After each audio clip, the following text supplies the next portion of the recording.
Bonjour à tous, les Watches Wonders de 2024 ont démarré et évidemment tout le monde attend les news de Rolex, news qui viennent d'être dévoilées par la marque. Je vous propose de les découvrir tout de suite. Avant de voir les news Rolex, pensez à aller sur moonwatch.fr, vous y trouverez l'intégralité des sorties horlogères.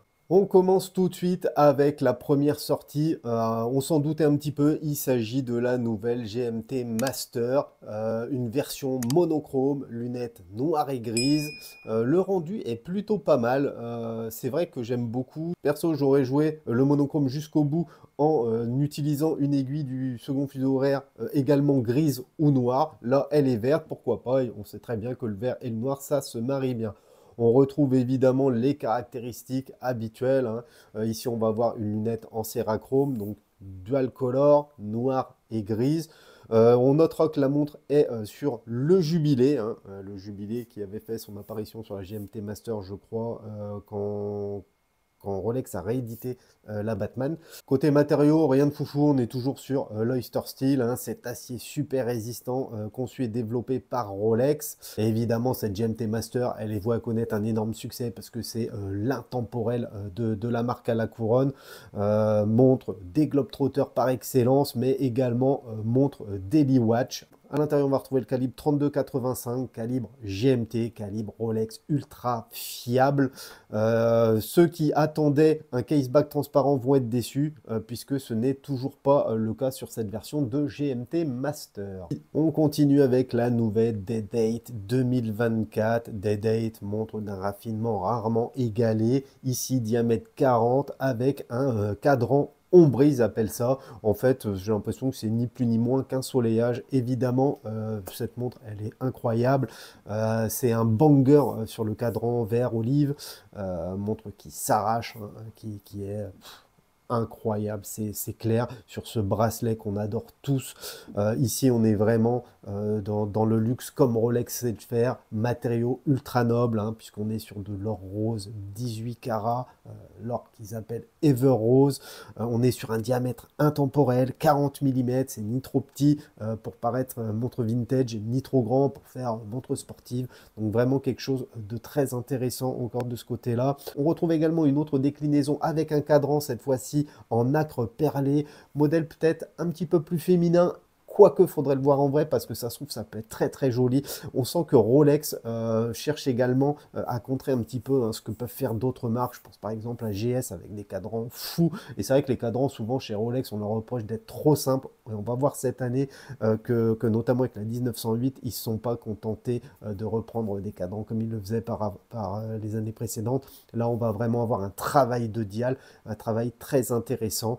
Donc ce cadran nacré, hein, pareil, sur une boîte en métaux précieux, et si on est sur de l'or gris 18 carats. Alors la NAC, c'est quelque chose d'incroyable. Je vous ai présenté une Venezia Nico avec un cadran nacré, et c'est vrai que c'est un cadran qui va jouer en permanence avec la lumière. Et là déjà sur les photos de cette Rolex Day-Date cadran NAC, on voit que le cadran il est incroyable. On notera également que les index, hein, sont en pierre précieuse. Ici on est vraiment sur le raffinement et le luxe. On continue avec les sorties Day-Date avec une version plus petite en 36 mm. Là, on va jouer vraiment la carte du vintage, version sur or jaune. Évidemment, ce 36 mm, à la différence du 40, bah, va pouvoir convenir aux femmes également. Une belle sortie. Là, on est vraiment sur l'intemporel. Il n'y a pas une réelle nouveauté sur cette Day-Date. Et on va retrouver un nouveau cadran également sur cette Day-Date en 36, un cadran bleu-vert qui me fait penser un petit peu au cadran des Milgauss.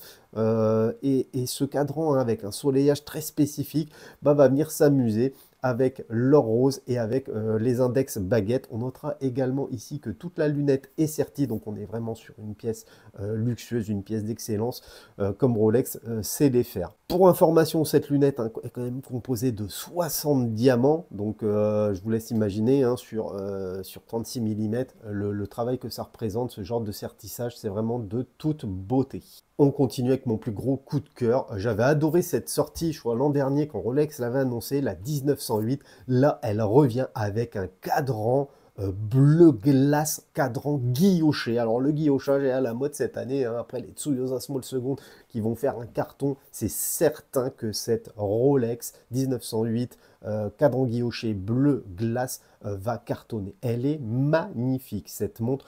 Là, on est sur une montre intemporelle, la casual watch par excellence. Ce cadran, il a l'air incroyable. C'est vraiment une très belle montre. Alors, elle est un petit peu plus de 30 000 euros, hein. Je me suis renseigné sur le tarif parce que je la trouve vraiment incroyable.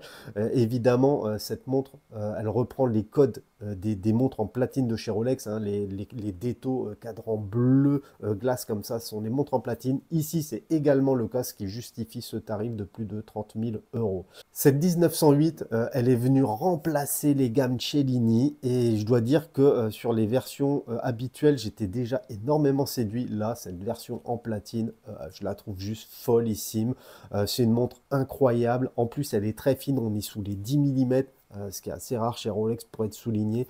Donc vraiment, une montre de fou. Ça, c'est vraiment une très très bonne sortie de la part de Rolex. On notera en plus ce fond de boîte transparent qui permet d'apprécier toute la beauté du mouvement Rolex, chose qui est souvent demandée, qui a fait son apparition il y a quelques années. Ici, c'est un calibre 71-40. Alors, je ne le connais pas du tout ce calibre parce que je ne l'ai jamais eu entre les mains, donc je vais pas vous faire de speech dessus, les amis, mais je pense que c'est un calibre incroyable. En tout cas, chez Rolex, on est habitué à des finitions irréprochables, notamment lorsqu'ils les mettent en valeur. Et du coup, sur cette 1908 en platine, cadran guilloché bleu glace, ça va être une folie cette montre. On continue avec la nouvelle Rolex Deep Sea 2024. Bon, la Deep Sea déjà à la base, c'est pour une montre que je trouve folichonne. C'est une montre qui est relativement lourde, qui est relativement épaisse.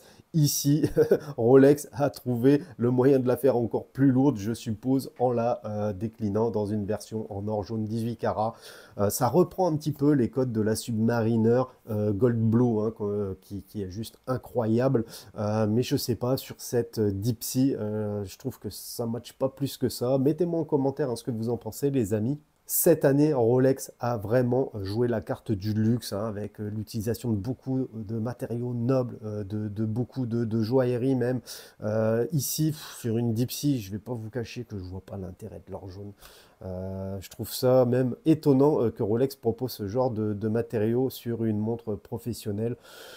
Donc bon, encore une fois, mettez-moi en commentaire, hein, si vous pensez que c'est une belle release, si vous appréciez ce genre de sortie. On continue sur le luxe. Rolex veut montrer qu'en 2024, c'est une marque de luxe qui peut rivaliser avec les maîtres joailliers de chez Cartier et consorts. Ici, on va avoir le nouveau Cosmographe Daytona, pareil, avec un cadran nacre, un sertissage sur toute la lunette.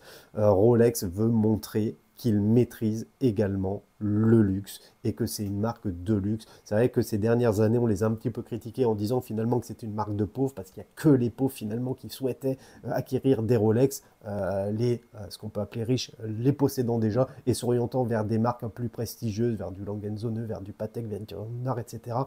La Rolex veut montrer qu'il a encore sa place dans cette cour des grands.